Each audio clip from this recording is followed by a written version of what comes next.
Hello and welcome back to this second session of the Starforged Star Wars co-op campaign here on Three Skulls Tavern. I'm your host, Matt, and I'm joined, as in episode 1, again by Sophia. Hi, Sophia. Hello. And we're going to jump straight into where we left off in the last session, but before we do, there are some moves that we can make, session moves that we can make in Starforged. So while I'm getting that browser, the browser up so we can have a look at Foundry here, Sophia, why don't you tell us a little bit about these moves and what they are, and yeah, let's go ahead and roll on one of them. So basically the session moves are a kind of integrated safety tool for Starforged, and also has a few additional little things there, like sort of a stars and wishes things at the end, and a little really cool oracle table to roll off what's happening behind the scenes, like that I love to use at the end of an episode instead of at the beginning of one, but you could use it either way. So basically when we begin a session, we identify or adjust flagged content and set a flag. So basically any, like lines and veils kind of thing. Yeah. There's a move called set a flag, where it basically you identify situations or topics you don't want to include. I think we can do that later off camera, so as we don't waste time here on screen with that. I mean, I guess for the audience, it's probably worth pointing out that this is Star Wars. It's PG. We are playing in a kind of a gritty part of the Star Wars universe, but the aim is to have this as like a PG campaign. So keeping in the spirit with Star Wars, there's not going to be anything questionable, and I don't think for that reason that we really need to spend time on flags personally, because Yep. Excellent. Mm-hmm. All right, the next step is to review or recap what happened last session. And basically what happened last session was that we found out that Riss was gone missing. We wanted some information from him. So then we found out the bounty hunter is after him. And we were headed towards the Iron Moon to investigate further. And I think that's all that happened, right?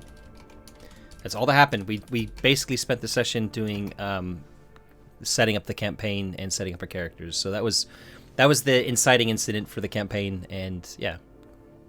All right. And the final thing to do with begin a session is to set the scene by envisioning your character's current situation and intent. Before we do that, I'd like to mention that you can also roll on a table that highlights something else that's happening from outside our perspective.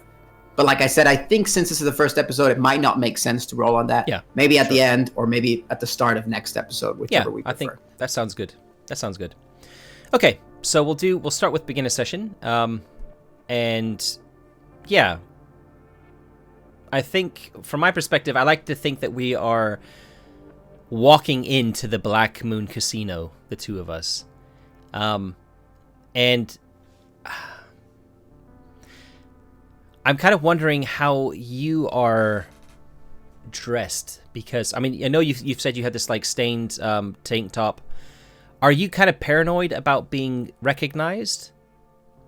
And I don't think you so. Got some okay, so you're not trying to wear a cloak or anything to kind of try and hide yourself or anything like that. No. I think we said that almost everyone here is a criminal, so I don't think there's that much law enforcement activity here, unless I find out there's a bounty on me, which would be weird because I probably haven't done anything significant. I mean, I don't know if there's the Empire would have to be from the Empire, and that might be the case. That might be the case. Or if any criminal elements discover that you are an escaped prisoner from the Empire, then they might turn you in for a reward. Yeah, you know what? I like it. I have a little dirty, not dirty, but ripped little like hood thing I wear. Yeah, like Are you wearing like a hoodie, like a Star Wars hoodie? Because like a cloak sounds too much like Jedi to me. Like I wouldn't imagine most other types. I mean, yeah, I don't know. This is kind of for me. The underbelly of Coruscant really feels quite cyberpunky. All right, let's go with that then. Yeah. So you got like an old like battered, like slightly ripped hoodie type of thing. Yeah. Definitely that I wear kind of open, and you can see my tank top, and I've got the hoodie covering. Yeah, let's definitely go with that. Because Okay. I have the fugitive asset. I am on the run, so there is probably a bounty on me. That makes sense. Yep. Okay. So yeah, from my perspective, envisioning the scene is the two of us kind of pushing open the doors to the Iron Moon, or giving a nod to the bouncers on the outside as they make sure that we're not drunk or armed, maybe as well. They're probably scanning us very quickly for weapons. Just make sure we're not, carrying thermal detonators in here or anything like that. Makes sense. and we basically step into the Iron Moon Casino. I think this is a perfect moment to ask the Oracle, are weapons allowed in here? Like, Sure, let's do it. a personal blaster or a dagger.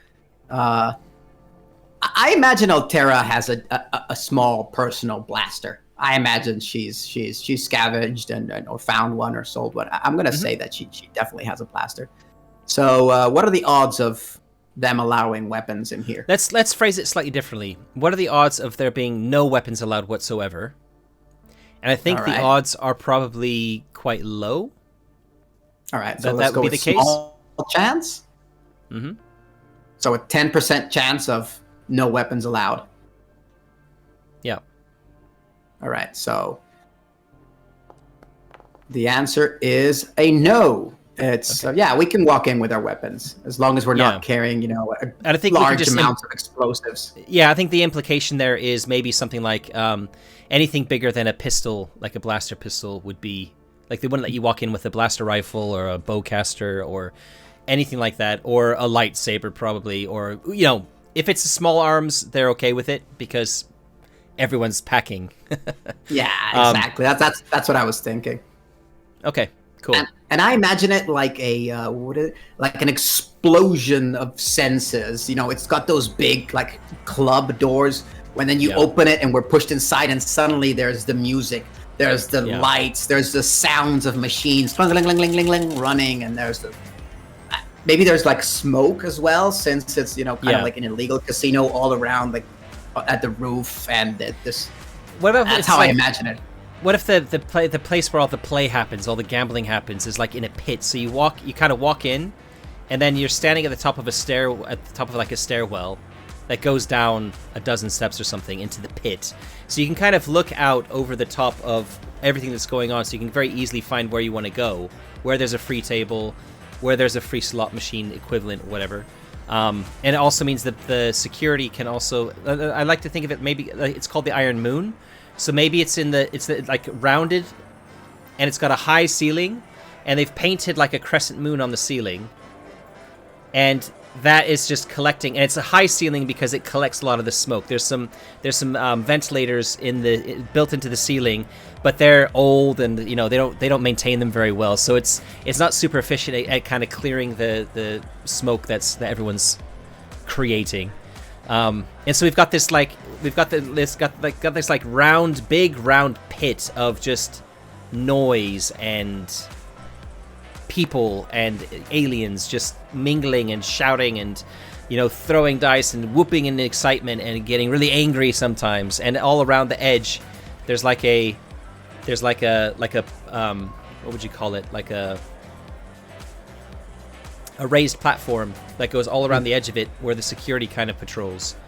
And they've probably got something like stun blasters of some description, just in case they need to shoot at somebody who's causing problems or something. Yeah, I imagine as we walk in, we're looking around, and one of the security guard kind of like, we kind of have to move aside because they're dragging someone out. They're dragging two security guards are dragging someone that's been stunned just a few moments ago, and they're tossing them outside of the street. And as we stand there having a look, we get, let's say I get a tap on the shoulder, and one of the security guards is like, pick a spot and move. I love it. So, yeah, we're here, maybe taking longer than is absolutely necessary for a typical punter in a casino. And they're gonna physically move us along if we don't get in there. I guess the first thing to do is to maybe ask the Oracle if we can spot, or do we maybe roll against a stat to see if we can spot Reese from here? Yeah, I think this is a perfect moment to make the gather information move. Okay. In which case, we're kind of like trying to find out. I can't imagine Reese is here. I mean, I imagine we're looking around. Reese isn't here. If Reese was here, the whole point is kind of like over. So well, I think at this point, yeah, I think you're right. I think you're right. I mean, I think there could be a chance that he would be here, and if he was, I think that could make for something quite interesting. In that maybe the bounty hunter turns up right behind us, and there's then things just get really complicated very quickly. But yeah, I guess let's do a gather information test first. And the gather information is we're searching for clues, conducting an investigation, etc. Yeah. So am I rolling this, being the kind of the high wits person, I guess, or? Normally don't like to assign it on like, hey, who's got the higher stat? Sure. I like to make it be on the narrative, and I think narratively it makes sense that you're the one asking the questions. Alera is probably more like looking over your shoulder, looking at the security guards with a mean face and that kind of thing, you know. Yep. I don't think you do the talking. Okay. So here we go, straight up wits roll. Ooh. So it's a weak hit. The information provides new insight, but also complicates your quest. Envision what you discover, then take +1 momentum. Okay, so momentum's up to 5 now. Let's say we go down into the pit, and we spot a friend of Reese's, another Rhodian. And we approach.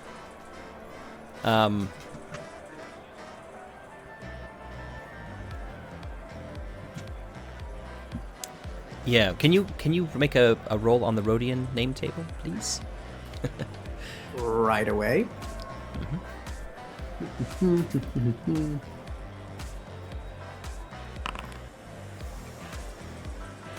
Okay, Nom. Nom. Yeah, so we're going to go with Nom here. I'm just going to type this into the chat so we're just kind of straight after that. So Reese's friend Nom is there sitting at a table playing cards with a bunch of other gamblers. And as we approach the table, we notice that maybe Nom is looking a bit like keeps looking around every now and again. He keeps like glancing.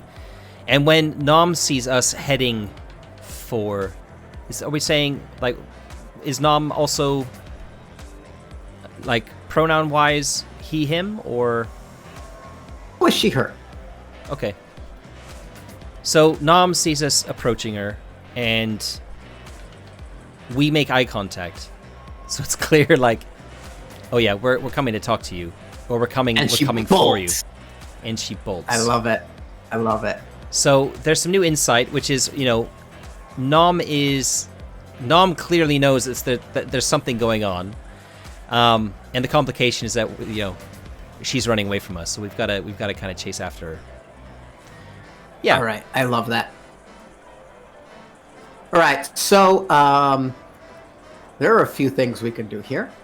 We can resolve this in a simple face danger roll, if we want to keep it short, or if we want to have a full blown out chase scene, we can do a scene challenge to kind of like resolve this in an extended kind of manner. So what are your thoughts? I kind of think it might be fun to do an extended challenge. Yeah. All right. In that case, let's go to the last list of moves, which is the big scene challenge moves.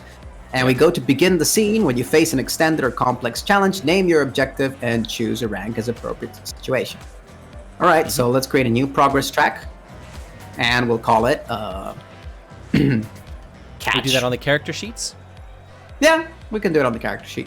Okay. I'll do it on mine so the audience can see it as well. Catch Nom. Okay. And progress. I think that's our easy progress. And it says you have if we have a clear advantage, it's troublesome. Sorry about that. If we are ready to act, it's dangerous, and if we are unprepared or outmatched, it's formidable. So I think it's dangerous. I don't know what your thoughts are. I agree. I don't think we have necessarily a clear advantage. She sees us coming.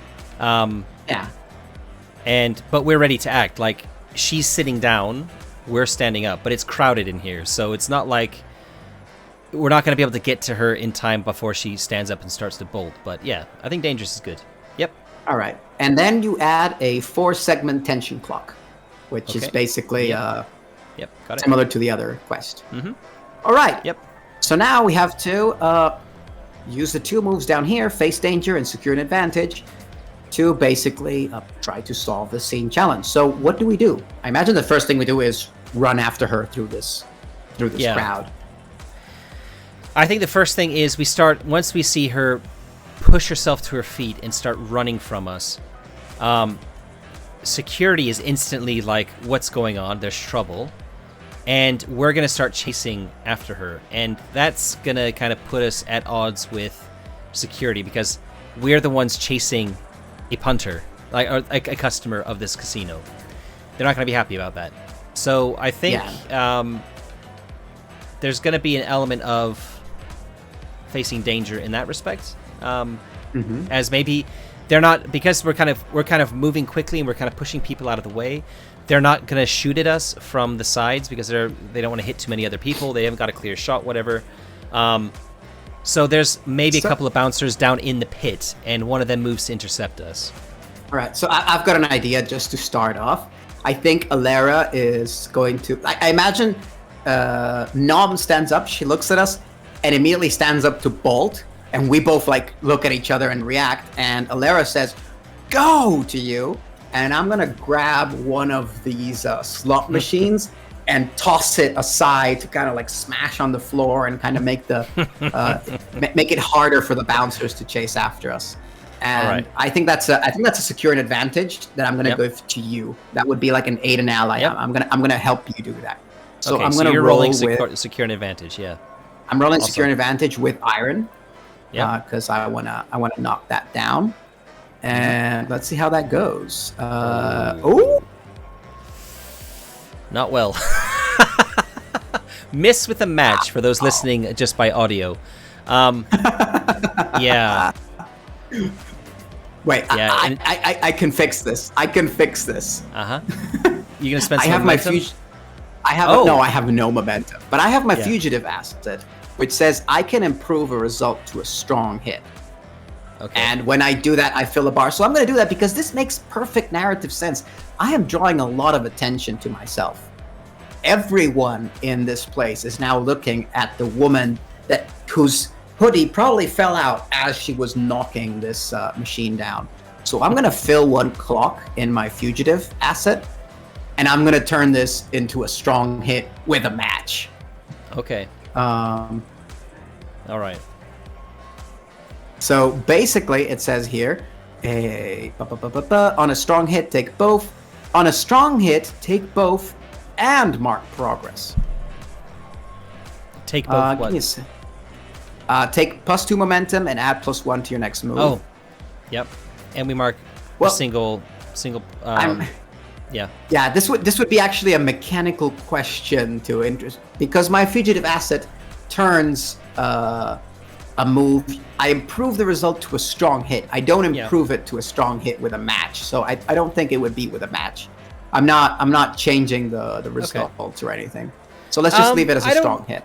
I don't know. I would say the argument would be that you are increasing your skill die value, or whichever one that's called, to be above both challenge dice, right? That's so your what challenge I would think, dice stay. Let's go with it being just for now. Let's go with it being because I think there's some kind of exciting things that we can say around that too, with it being a match. And with us being surrounded by security, I think it's going to come in handy for us to get out of here without being grabbed, right? Because time is of the essence to find Reese. So let's go ahead and say that. So you take +2 momentum, since this was me helping you. Oh yeah. You take the +2 momentum, and you get +1 to your next move. Okay. And we mark progress on catching Nom. And I imagine that On dangerous is how many? It's one full. Oh. Or It does it automatically. You just click on the little arrow here that says mark progress on the vow, and it does it automatically. wow, look at that. That is, man, that's awesome. Okay, It is beautiful. So I imagine that Alera knocks this down. It makes sparks fly. People start to back up, causing like a wall of people. So it's not just the machine. It's the people are blocking the security guards as well, which gives us a significant advantage. It's creating ruckus all around the area, and definitely lots of people see me. So that's. I think the second thing that happens is that there are credit chits that come out of these machines. And it starts spilling them out. And maybe it's like spitting them, like it has a malfunction after it like starts sparking, and then they just start spraying in a fountain these coins. And at first everyone had backed up, and then there's just people running to grab them, creating just an absolute bedlam in the pit here. Yeah, that's perfect. I like that a lot. I love it. Yes. Okay. So the next step then is for me to roll a face danger move, right? And I get a +1 as you said. So I click on the face danger here, and I'm going to be tempting this with speed and agility, right? On the scene challenge face danger, just to be sure. Yeah. Scene challenge face danger. When you tap something riskier, react to an imminent threat within a scene challenge, envision your action and roll. So I'm taking advantage of the initial shock as it falls down, to just start running after Nom. And yeah, I'm a pretty agile person. I think I put like a 2 in my edge, which is why I'm doing the one doing the running right now. And yeah, I'm basically just trying to weave through people, and I think it's going to be relatively easy at a certain point as people are running. I'm running through people. But then at some point, there's going to be less people between me and Nom as I get through the crush of people trying to get to you. So I think I'm just starting off quick enough to get past the main bit of the crush, so that yeah, that's how I envision the +1 there. So let me click that then. I click the roll. I get to choose a stat, select a stat. Where do I do that? Edge. Oh, down here at the bottom, and I get a +1. Okay. Oh, this is a really nice. This is a really nice implementation of Foundry. Holy man! Oh wow! Oh man! Okay, so I click Edge here. I'm adding the 1 that you gave me there, and let's see what I roll. I gotta roll the 1 again. But I have 7. I have 7 momentum, so I could spend my 7 momentum to put my thing to a 7 and have a weak hit, because that'll be higher than the 6, but lower than the 8 that I just rolled. And I think we need to catch Nom, so I'm willing to basically drop my momentum back to +2, which is my refresh, default value. Is it called refresh, I think? Reset value. Oh, the reset value, that's it, yep. So reading what it says here for the move, whoops, I just closed it accidentally. For face danger, on a weak hit, I'm successful and mark progress. You can click the button in the dialogue to burn the actual momentum, and it does it all for you. Wow. I haven't done it already. I mean, let me put my momentum back up to 7 and click it and there it goes. It's deleted the old entry and replaced it with momentum burn weak hit with what it means. That's awesome. So you are successful in mark progress. So let me click that very quickly. But also encounter a complication or a setback. Envision what occurs and fill a clock segment. Okay. Fill the clock segment here first of all as well.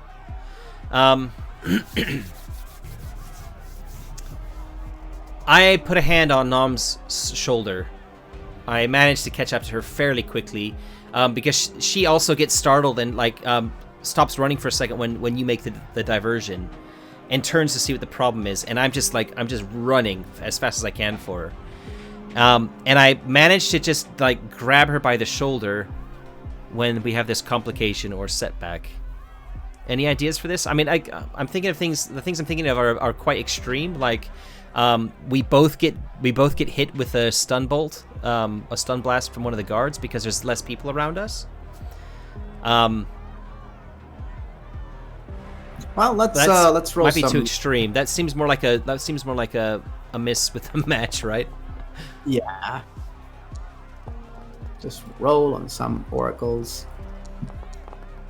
So you've rolled action, defend, theme, dominion, descriptor, lush, focus, supply. All right, defend, dominion. So my first thought is that defend dominion sounds like the security guards are involved, or locals, like regulars of the casino, are upset and kind of also involve themselves. So maybe this happens just before you reach Nom. So actually, I think what happens maybe some kind of like a regular of the casino kind of going into vigilante mode, kind of tackles you down in an attempt to be like, yeah, stop the no do-gooder kind of thing. Okay. So this is progress on the track to catch Nom, but I haven't actually caught her yet. So that's why there are people wondering about, like, well, didn't you succeed? Well, yes, I succeeded in marking progress. But to actually catch Nom, we have to finish that progress track. We have to roll against the progress track, which we're not doing yet. So I like that. I'm going to quickly roll on the name generator thing to see the nature of the person who's tackling me. I rolled a 37, which is a human. Cordella Trella. So there's a human. We'll just put Cordella. Human. That helps Nom get, like, run towards the opposite side that we're coming through, where there's another entrance. There's like maybe two entrances to the moon, the Iron Moon. And I also like to think that Nom is saying, like, help, I'm being chased.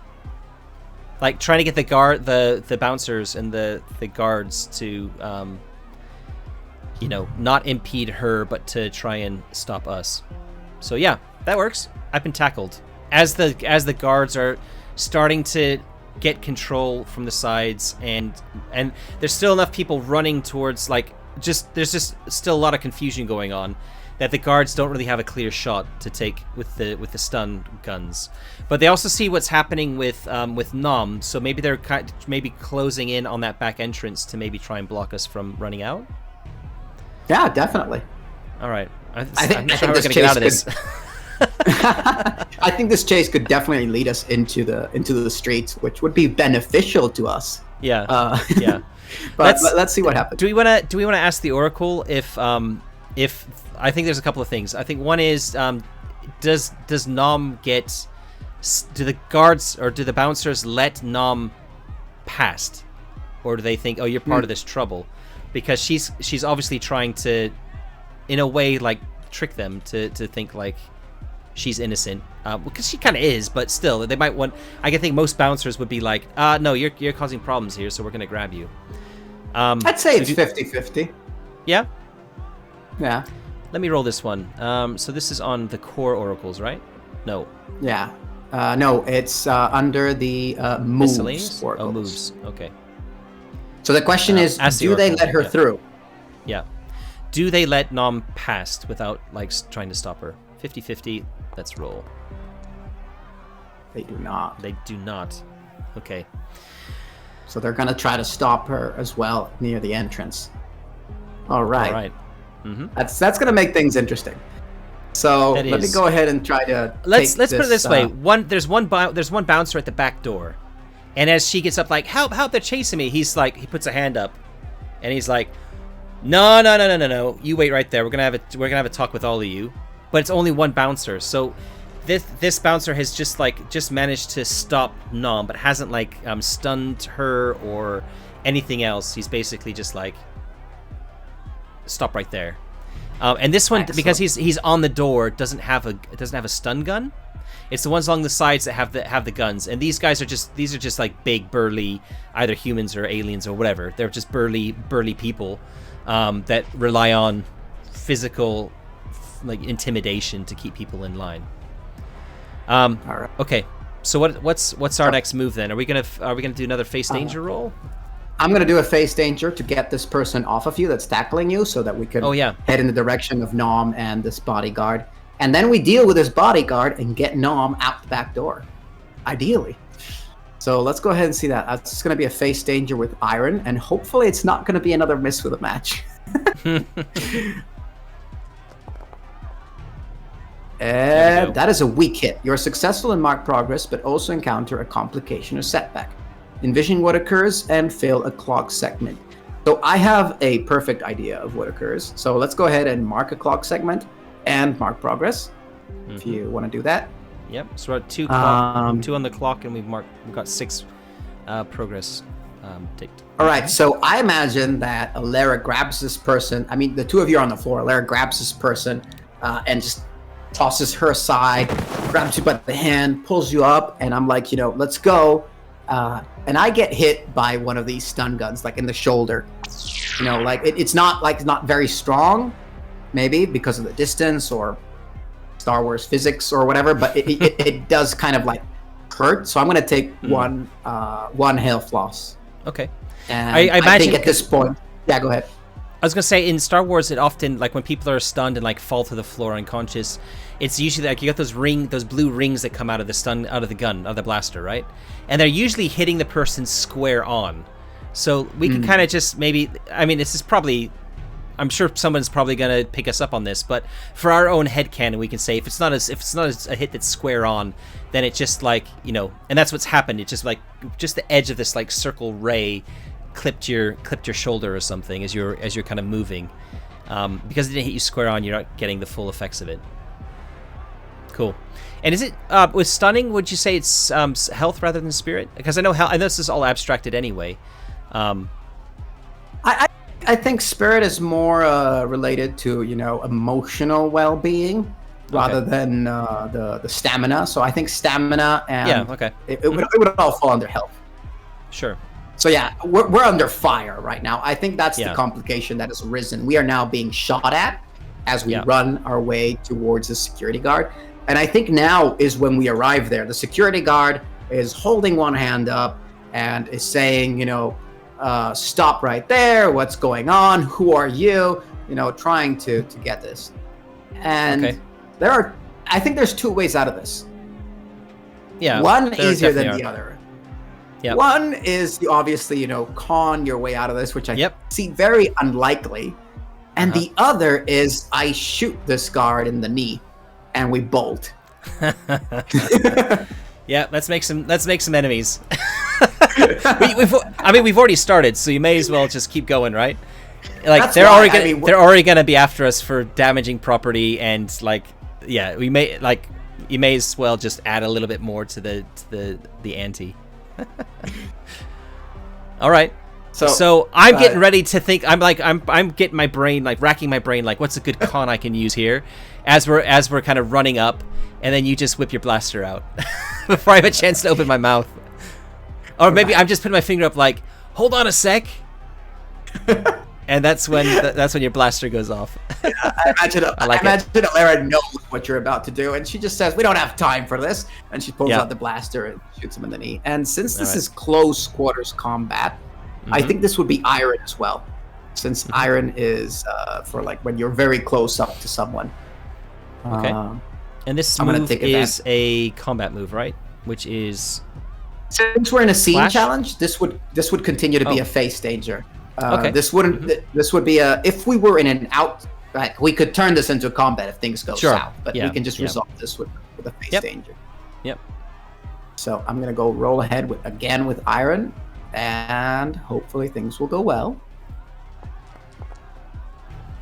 Oh, strong hits with a match. Nice. So this is basically a critical success. We're marking progress twice, so we're up to we've filled in the entire progress tracker.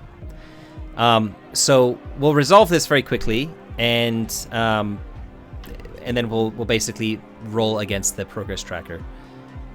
So yeah, go ahead. My vision of this is that as we're walking up to the situation, Nom is there. She's confident she can manage to get her way out of it. The bodyguard is on her side. You're about to come up with a lie. And Alara just walks up, takes out her blaster, shoots this guard in the knee, who falls down, yelping in pain. And Nom's face suddenly turns into horror of the who is this person and why is she so terrifying? And I imagine Alara just basically says, move, you're coming with us. Yeah. and that's why the whole thing. Yeah. So And the guard you shot in the knee topples down the stairs that were coming up into the pit behind us. As we grab her, one on each side, we grab her, pick her up, and just like jog out the back door into the Coruscant streets. And we've hit our 30-minute mark, so we're gonna just finish this scene. We're gonna finish this scene up, right? yeah, And then we'll call it a session. yeah. But actually, we need to roll on the progress roll. Yeah, because we don't know if this actually happened. That's true. That's what we want to do. That's true. So to do that, I hit the dice icon next to the progress tracker, which means make a progress roll and it tells you how much progress, 10 progress. So I'm going to hit that now. Mm-hmm. And we're not going to do any of the advanced options. We're just going to roll. There we go, a 2 and a 3. Strong hit. Now the reason for this is if we would have rolled a 10 or 2 10s, it would have been either a weak hit or a strong miss, right? Or a miss, possibly a miss with a match with two 10s. So the odds are definitely stacked in our favor here, but we've done it. So that's what we just said happens. We've picked up Nom, we've rushed her into the busy street outside and left the confusion behind us, and we're definitely going to be have made some enemies here as well. So we'll kind of wrap that up, I guess, in a bit of post after we've stopped recording, and we'll add that to maybe a journal or something so we don't forget about it next time. So, but we need to finish the scene challenge, don't we? No, that was it. That was it. That was the finish the scene, and it says on a strong hit, you achieve your objective unconditionally. So we did it like you described it. Yeah. I think what we can do now to close this up is to make the end of session move. Mm-hmm. Actually, before we make the end of session move, I think this marks progress on our quest. We can look into the quest Find modes Reese. and reach a milestone, and it says when you make headway in your quest by doing any of the following: overcoming a critical obstacle, gaining meaningful insight, completing a perilous expedition, acquiring a crucial item or resource, earning vital support, or defeating a notable foe. I think we've gained meaningful insight. You could say that, or we've acquired a crucial resource, which is a friend who seems to know where Reese is. Yeah.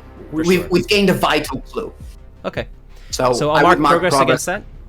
Mm-hmm. This is the progress. This is the vow to find Reese. So marking progress there fills in 2.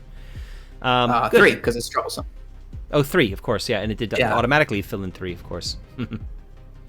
Okay, then we so that's part of the end of the session move. So we moved forward on the quest. We didn't strengthen ties to a connection, and it says if there is a quest connection or other situation you'd like to give focus in your next session, make note of it and take +1 momentum. I think we can do that as well. We can both take +1 momentum. Yeah, this is kind of like a stars and wishes kind of thing, where you're like, okay, what do you want to happen next session kind of thing? Yeah. And I think we definitely want to advance this plot of finding Riss.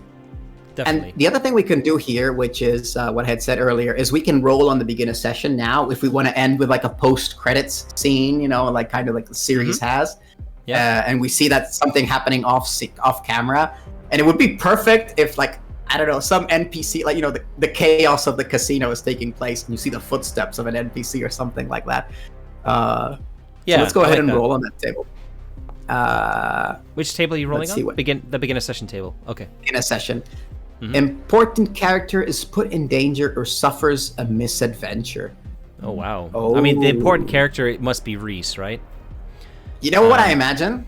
We see Reese running through an abandoned part of the underbelly, streets that are closed off, maybe ruined or that kind of thing. And we see Reese kind of like panically running through these streets from something that we don't see, like from above. And then as we sort of like pan out, we can see the shadow of the bounty hunter, like the outline of the bounty hunter from above, perhaps on a raised on a building, like looking on at Reese running through the alleyways. And let's take it a step further. I want this bounty hunter to be a real challenge, right? The bounty hunter, it looks like they're just casually watching. They haven't got a gun out or anything, and then they put a foot on the railing of the balcony that they're on, step off, and then their jetpack goes, as they I love that. careen across the sky, avoiding the crowds going towards him. I imagine that one of the regions or areas within this within the underbelly is a abandoned factory district where there used to be a lot of industry that happened here, and then it's just like things moved on and all the industry happened somewhere else. So lots of it, like you said, abandoned factories, warehouses, things like that. So maybe it's like Reese running out of a warehouse door and running into like a side door for a neighboring factory or something like that. It's getting tense. Okay, so that's episode 2. Thank you very much for watching. And yep, if you haven't already, if you like the content here, then please hit subscribe because it helps the channel to grow. And hit the like button, hit the thumbs up because that also, helps with the algorithm, etc. And we'll make both Sophia and myself feel very warm and fuzzy inside that you like the video.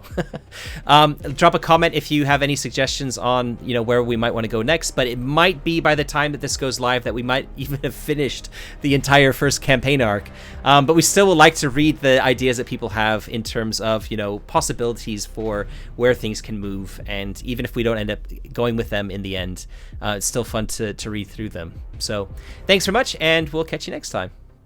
Bye-bye.